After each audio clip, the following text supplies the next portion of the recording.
I'm Diane Resignola with NAREIT. In conjunction with NAREIT's REIT Week, I'm here today with Gary Anderson, Chief Operating Officer of Prologis, Inc. Gary, how are you today? I'm doing great, Diane. Thanks. It's good to see you. In your role as COO, you are focused on Prologis's business initiatives that bring value to your customers beyond the real estate. How do you envision your sector will look in a post-COVID-19 world?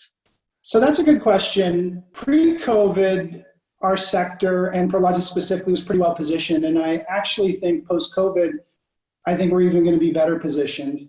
So if you think about the way that our asset class and specifically our portfolio has performed through the crisis, it's been incredibly strong. 95% of our assets and our facilities and our customers' operations have remained open throughout the entirety of the crisis, whether it was at peak or even a valley. And I don't think you can say that about many real estate asset classes. I think there's been a fundamental realization about the importance of the logistics asset class and the supply chains that relates to the global economy that I don't think fully was understood prior to the pandemic. I think it's understood now.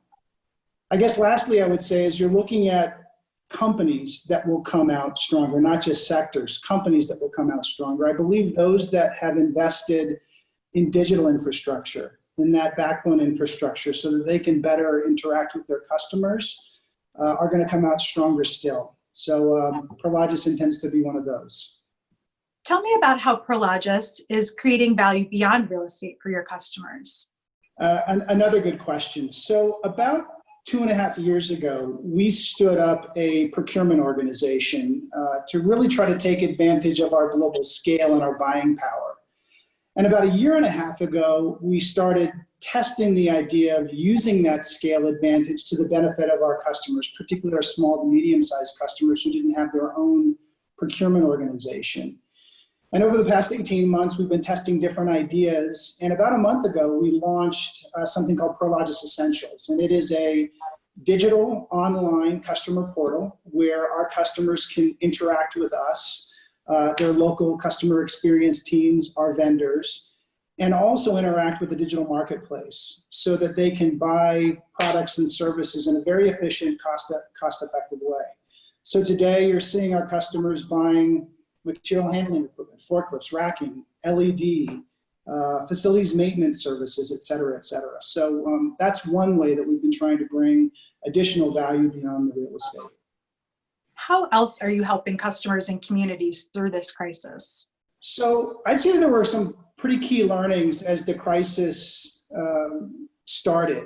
And I think we did a pretty good job in over-communicating to our colleagues around the world and building a centralized resource center for them to go to get all the information they needed about COVID-19. We actually did exactly the same thing for our customers. So we have been over-communicating. We actually built a dedicated COVID-19 customer resource center where those customers can go and get valuable information on CDC information, government programs like the CARE Act and SBA loans, how to access them efficiently. We've shared with them how we're going to be dealing with rent referral requests and our philosophy on them. And really have just been trying to be transparent and create a position where our customers, particularly the small and medium-sized customers, would have a centralized place to go. Beyond that, I would tell you that we've been working really closely with the communities where we work, live, and invest. And to that end, we created a relief fund funded by the Prologis Foundation. And we funded it with $5 million. And we've been deploying those monies, again, in the communities that we work and live. One last thing that we did is we expanded our Space for Good program. And this is a program where we provide space gratis to communities in need for their nonprofits, I should say, to support those communities. And to date, I think since we expanded that program and since the crisis began, we've seen an incremental uptick in people taking us up on that program. I think we've donated about 18 spaces, about 1.2 million square feet, and about $4.5 million in value. So we're really excited and happy to participate and partner with our local communities and our customer base. How will the pandemic change the demand for real estate in your sector? So another good question. So we've got a pretty strong view on this, and we believe strongly that demand for the logistics asset class is going to increase. And we think it's going to increase for two reasons. First, there's going to be, and there already is, we're already seeing it, a focus from our customers on resiliency of their supply chains as opposed to efficiency. So for the last 20 years, our customers have been focused on driving efficiency in the supply chain. And I think the one thing that the pandemic has taught us all is that you better have resiliency, because when a part of the supply chain breaks down and you can't get to your inventory, you find yourself in trouble. So a focus on resiliency is reason number one. The second reason that we think demand is going to increase is we're seeing a higher level of e-commerce adoption.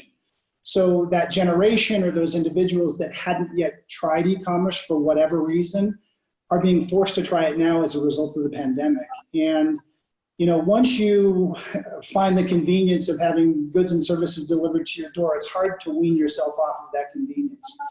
And for those that know anything about our business, it takes about 3 times as much space to support an e-commerce operation, warehouse space, to support an e-commerce operation as it does to support a bricks and mortar operation. So the combination of those two things, an increased focus on resiliency and higher levels of e-commerce adoption, are going to drive inventory levels higher.